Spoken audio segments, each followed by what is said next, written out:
शिर्डीमध्ये मोठ्या उत्साहात दरवर्षी रामनवमीचा उत्सव साजरा केला जातो। उद्यापासून पुढचे 3 दिवस शिर्डीतील साई मंदिरामध्ये उत्सव साजरा केला जाणार आहे।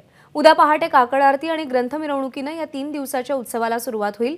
दरम्यान या उत्सवासाठी शिर्डी नगरी सज्ज झाली असून उत्सवाची तयारी अंतिम टप्प्यात आली आहे। या तयारीचा आढावा घेतला नितीन ओझा यांनी।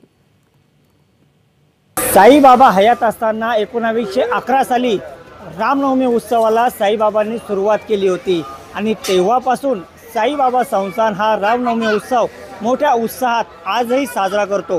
उद्या सकाळी काकड आरतीनं या उत्सवाला सुरुवात होणार असून उद्यापासून 3 दिवस हा उत्सव सुरू राहणार आहे।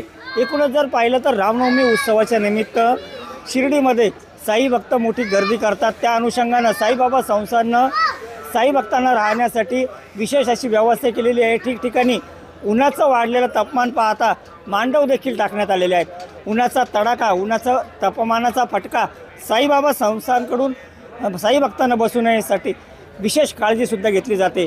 मंदिरावर आकर्षक अशी विद्युत रोषणाई या निमित्तानं करण्यात येते। त्याचबरोबर आकर्षक फुलांची सजावटसुद्धा रामनवमी उत्सवानिमित्त साईबाबा संस्थानच्या वतीनं करण्यात येणार आहे। साईबाबा संस्थानवर सध्या तदर्थ समिती ही काम पाहत असून तदर्थ समितीच्या वतीनं या सगळ्या नियोजनाचं काम करण्यात आलेलं आहे। साई भक्तांच्या सुविधेसाठी साईबाबा संस्थान आता सज्ज झाले।